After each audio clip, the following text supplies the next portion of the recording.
Patuloy na nagbibigay serbisyo. Pag-asa at saya. GMA Regional TV. Kapuso ng bawat Pilipino.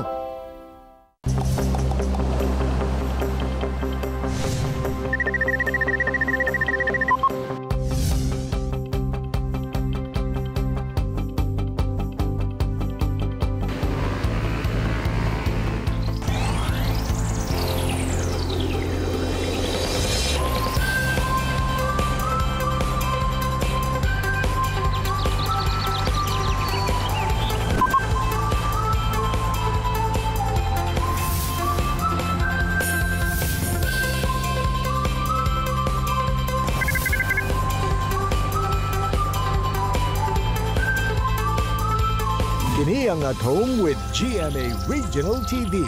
Good morning sa mga kapuso all over Mindanao. Ug sanglit nitong tuna ang Burr-month.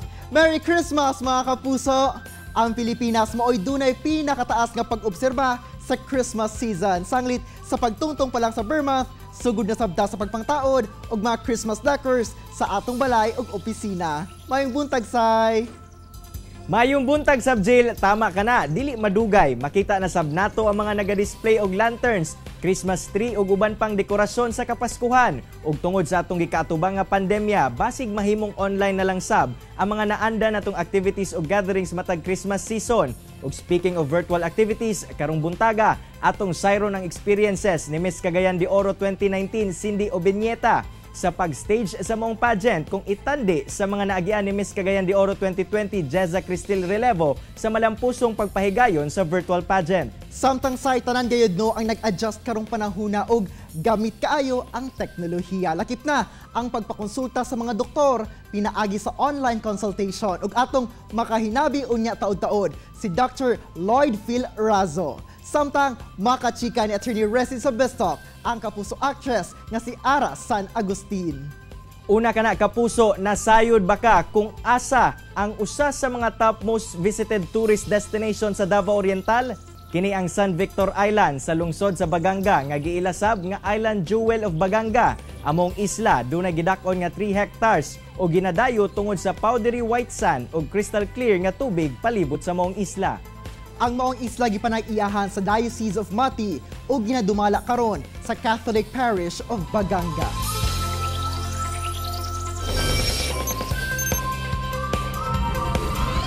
Mga kapuso, atong makauban karong buntaga ang equally beautiful and smart ang Miss Cagayan de Oro 2019 Miss Cindy Obiñeta ug ang bag-uhay lang gikoronahan nga Miss Cagayan de Oro 2020 Miss Jezza Cristil Relevo. Ladies, mayong buntag ug dayon ta sa At Home with GMA Regional TV. Kamusta na kayo? Maayong buntag, say, ug maayong buntag pod sa itong mga higala, mga kapuso nga gapananaw karon. Maayong buntag mga higala, mga kapuso. So far okay lang gyud kaayo me. Cindy, please share to us your experience during the pre-pageant activities and the coronation night of the Miss Cagayan de Oro 2019. Ang ako ang experience sa Miss Cagayan was really a defining moment because I had a 3-year hiatus or break from pageantry. And I said to myself nga, siguro pageantry is not for me na because I'm old enough, I've already planned out my career path, and ganun mo balik pa ko. But then later on, I realized na why not give it one more try. And so my team has allowed me to screen for Miss Cagayan de Oro, and I got in, and then start tamong rigid trainings. And then it was really fulfilling because I was able to get the crown. So mo to siya worthy ang experience, and I really met a lot of people, gained so many experiences. So it was really magical. Jezza, paunsa ka nag-prepare for this year's Miss Cagayan de Oro given that this is the first virtual pageant? During this year's Miss Cagayan de Oro, daghan kaayong nigi-prepare sa ako mga co-candidates, especially nga wala ta kabalo kung unsay mahitabo didto kay nag-adjust pa ta sa new normal. Usa sa akong gi-prepare is ang pag-tone down sa akong body kay kita tanan nahibalo nga dapat ang beauty queen is dapat sexy yun and presentable sa tanan. And also nag-church visit po ta to offer prayers, and mara to siya, i-prepare lang yun mo among self sa kung unsa may mahitabo sa amo nga pag-show off dito sa screen.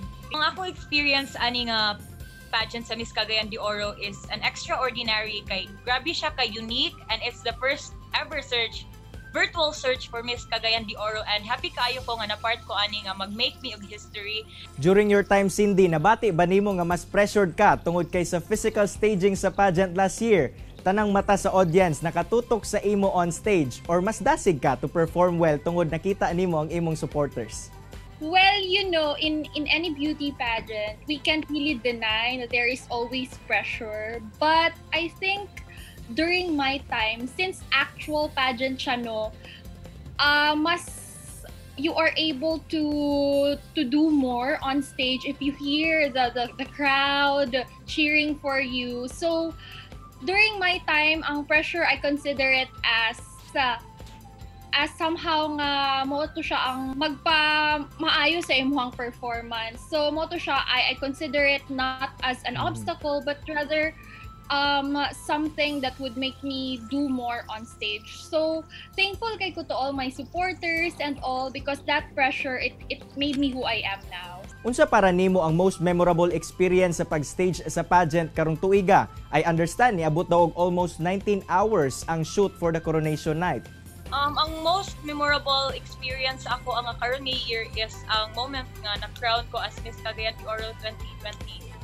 Being the Miss Cagayan de Oro 2020 holds a greater gravity during this pandemic, especially that I am considering the fact that I am bringing being the representation and reflection of my city. Jezza, bisan pa man ikaw ang gikoronahang Miss Cagayan de Oro 2020, advantage o disadvantage ba para nimo nga only the candidates and few production staff ang imong audience nga physically anaa sa lugar kung asa mo nagashoot? Grabe nga kadako nga advantage sa amo, dili lang para sa ako but also sa mga candidates, organizers, and sa akong mga mentors nga atong dapat i-consider nga karon during this pandemic dapat nato i-maintain ang atong social distancing, and dapat dili kayo ta mag-crowded. Busa ang nahuna-hunaan sa mga organizers sa Miss Cagayan de Oro is a very brilliant idea para ma-avoid nato na ma-infected ta ani na virus. Ang virtual pageant is somehow unique and challenging, though dili siya parya sa among naandanjud na beauty pageants nga naay mo cheer sa imuha. Ang virtual pageant is it's a little bit hard for us candidates kay umurag wala dili mo ma-feel ang supporters nimo nga mo cheer out good para sa imuha. However, amo ni siyang gi-use as challenge to motivate us and for us to try our very best nga para mag-give gyud namo ang among full performance para makahatag ni og best show. Cindy, paunsa nimo na spend ang imong reign as Miss Cagayan de Oro City 2019? Well, my journey has really been challenging because of Corona, and you see, it has also given me an opportunity to work more on my advocacy, to do more for the community, because it's not the typical reign wherein you can do a lot or you can attend a lot of activities, dili, because of what happened, because of the very challenging that we are all facing. So what I did during my reign is that I work more on donation drives. I have been taking advantage of the digital platform because mo ang best way nga makahelp ta as queens, you know, and even as influencers. So I think that's the best contributions that queens in all levels can do.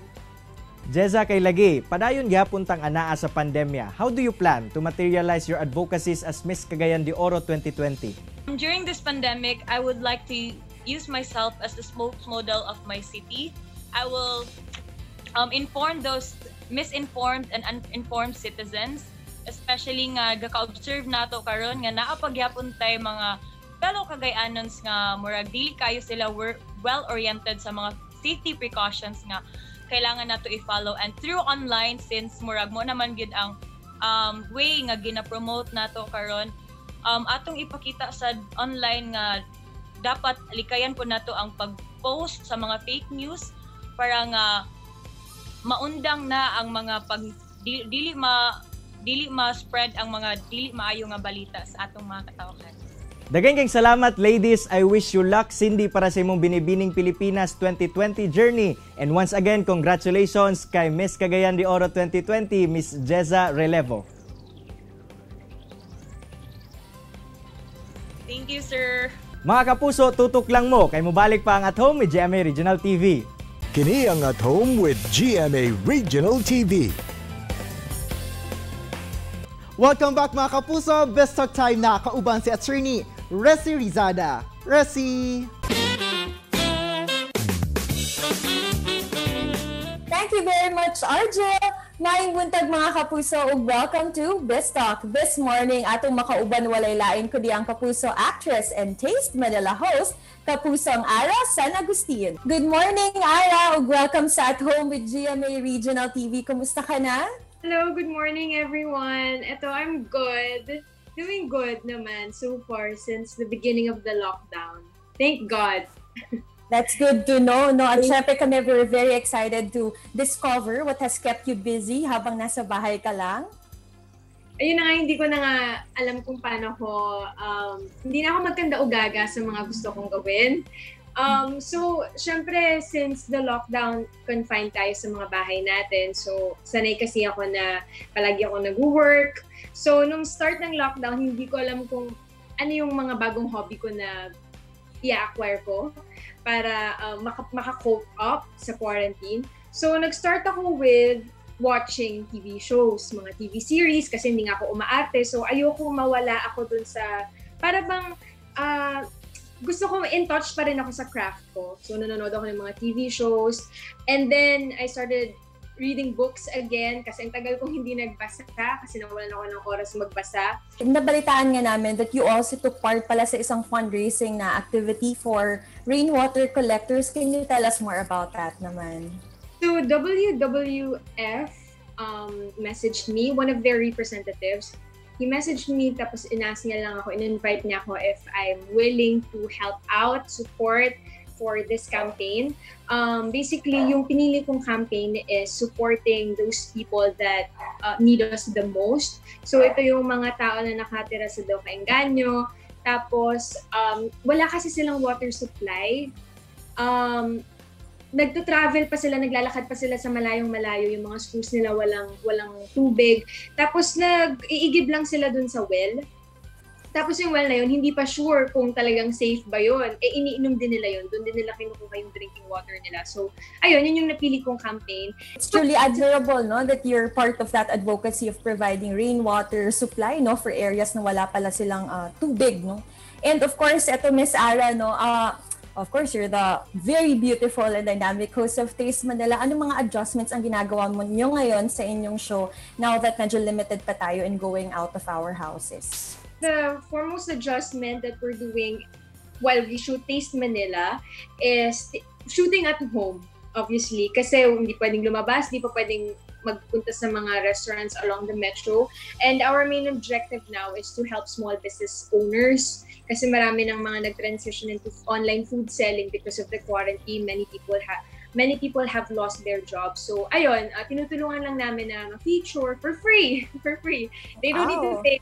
Right. Thank you very much, Miss Ara. Maraming salamat and we wish you more success. Thank you po. And that was Kapusang Ara San Agustin. Bisan pa man sa atong ginakaatubang na pandemya, nakapangita gihapon si Kapusong Ara og pamaagi aron makatabang sa atong mga komunidad nga nanginahanglan. Busa tutok lang mga kapuso, kay mobalik pa ang At Home with GMA Regional TV. Kini ang At Home with GMA Regional TV.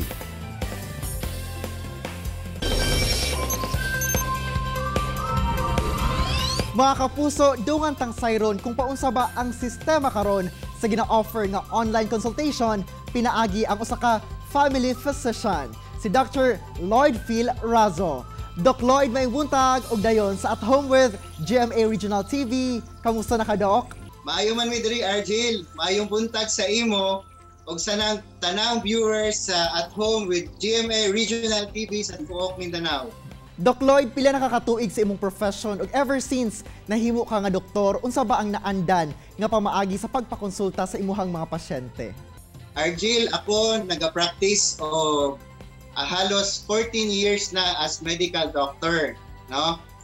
O 10 years as family physician practitioner and 3 years po as medical director diri sa Razo Medical Hospital sa Lupon, Davao Oriental. Ang naanda namo actually is face-to-face consultation gyud, no? Naagid ang pasyente sa mga tubangan, mag-istoryahan na gyud mi, magbuhat kog mga interview, ug ang mga patients magsulti pod sa ilahang gipati. And after that, magbuhat mig physical examination, and then mag-request og laboratories, and then after that, magbuhat na mig prescription para sa sakit sa patient. Dok, katong wala pa'y COVID-19 pandemic, unsa ba ang daily routine ni Dr. Lloyd sa ospital o sa clinic kay imong gitrabahuan? Okay, usually ang ginahimo gyud sa mga doctors, not actually dili lang ako magbuhat mi og early morning rounds para sa mga admitted patients namo. We do that maybe 1 to 2 hours a day, and then maybe late in the morning or early in the afternoon magsugod nami og clinic sa nagkadaiya namo mga clinic. Dok, kanus ka nagsugod ug paunsa ka naka-ideya nga mag-launch og online consultation? Hello ma'am, I'm Dr. Razo. Unsa tay mo ipa-check up ma'am? Sakit ang imuhan putonlan. Ang kining online consult amo kining gihimo, no, since katong time nga nag-declare na gyud ang atong president og quarantine, no, or community quarantine. Originally amo ning nahuna-hunaan para sa amo ang mga senior citizen patients, no, og sa atong mga patient nga below 21. Kay katumanggod nga time kini sila ang mga groups of people or group of patient nga gina-restrict gyud ang lihok sa ato ang government, no? So para makatabang ni sa amo ang mga senior citizen, gina-offer namo nga dili nila sila mag-anhi diri sa among hospital. Instead, kung naa sila kinahanglan sa ilang mga prescriptions, sa ilang mga maintenance medications, amo na lang ning isulat or ihatag sa ilaha online, no? Dok, unsa ba ang process sa imuhang online consultation ug unsa nga platform ka ma-reach out sa imuhang mga pasyente? Siyempre, ang pinaka-easy, no? Ug ang pinaka-accessible yun sa atong tanan kay halos tanan mang good tawo na sa Facebook. So using Facebook Messenger, you can type online consult with Dr. Lloyd Razo. And siguro sa inyong pag-inquire, naanay social media manager, nag-hire man good me, og social media manager to manage all the inquiries sa FB Messenger. Let the patient answer some questions, no? Mo ginay pinaka-importante. Dapat able sila to answer all the terms and conditions before we could start our online consultation. Ang pinakauna gyud, Argel, is kaning dapat dili gyud emergency ang ilahang ipakonsulta sa amua, no? Once na emergency na siya masala na siya dayon. Ingno na gyud mo dayon na go to the nearest hospital. If ever na dili, pwede na mo proceed sa next questions, which is dapat able po sila to answer all the questions. If minor gani siya, dapat naagyoy adult na kauban. And also, in effect yun always ang privacy, no, or ang data privacy law, ang patient-physician confidentiality. And if you agree to all of those terms and conditions, i-schedule namon sa social media manager sa amua, kay naalang man good po specific times of the week kami muhimo og online consult. So actually sayon lang siya, no? Dili siya lisod, no? Dok, paunsa po di mo masigurado, Dok, nga tama ang imong mahimong diagnosis sa gibati sa pasyente ug ang prescription medicines nga imong mahatag? Ang mao gyud na, no, ang pinaka limitation sa online consult, no? Kay sa traditional na consult, ang doktor manggod mohimo og physical examination sa pasyente, which we cannot do online. So mao ni karon ang experience sa doktor, no, dito na mag-come into play. So ayaw mo katingala kung magtuki gyud or magsukit-sukit gyud ang magsukit-sukit gyud ang doktor sa og pangutana sa inyo. So the patient should be able to answer all the questions of the doctor, of the physician. And sometimes there are also simple physical examinations that we can let the patient do. Like, siguro ang pinakamahimo namong example is kaning hupong sa tiil, no? Sahay, may ng patient, hupong ang akong tiil, Dok. So, ingno namo, sige daw, pislita daw ang imuhang tiil kung malubong pa ang amuhang tudlok. So, that's just one of the examples, no? Mga simple physical examination that we can let the patient do. And after that, in aid of diagnosis, naga-request yun po may og laboratory examinations, no? So there are may mga laboratories naman po'y mga hospitals na able na to cater patients para lang sa laboratory exams. And if we get the laboratory exam results already, then we can also prescribe the right medications for the patient. Alright, daghan kay salamat Dr. Lloyd sa imong oras ug higayon nga gihatag sa At Home with GMA Regional TV ug saludo minimudok ug sa tanang mga frontliners sa inyong sakripisyo karong dunay pandemya. Amping Doc. Daghan kayong salamat, Argil. Og it's been a pleasure for me to talk with you. And nagpasalamat po mi sa At Home with GMA Regional TV sa kaninga opportunity to talk with you with regards to the online consultation. Say tuod man, gibag o gayod sa COVID-19 pandemic ang kinabuhi sa katawhan. Tungod sa risgo sa naandang face-to-face consultation tali pasyente ug doktor. Aron pabiling makaserbisyo sa iyang mga pasyente. Usa si Dr. Lloyd Phil Razo nga naglusad og online consultation. Samtang Jill, doon na may kalahian sa pag-stage sa Miss Cagayan de Oro pinaagi sa virtual pageant karong tuiga kung itandi sa mga milabayng tuig. Malampuson kining napahigayon og maningkamot ang baguhay lang gikoronahang Miss Cagayan de Oro nga si Jeza Cristel Relevo nga mapaabot ang iyang advokasya ngadto sa mga Cagayanon. Say samtang gawa sa iyang karera isip actress, wala gayud hikalimtan ni kapusong Ara San Agustin ang public service pinaagi sa pagpartisipar sa usa ka fundraising initiative aron matabangan ang mga residente sa mga lugar nga walay supply sa tubig. Mga kapuso, una kita magbulag-bulag karong adlaw, hinaot nga na-inspire kamo sa istorya sa atong mga bisita. Susama na lamang sa panultihon sa scientist nga si Albert Einstein nga it has become appallingly obvious that our technology has exceeded our humanity. Haom sa tong episode karong adlaw. Mag-uban-uban na sabta ugma pohon mga kapuso, alas 8 gihapon sa buntag. Dinhilang sa inyong Morning Kabanding, ang At Home with GMA Regional TV.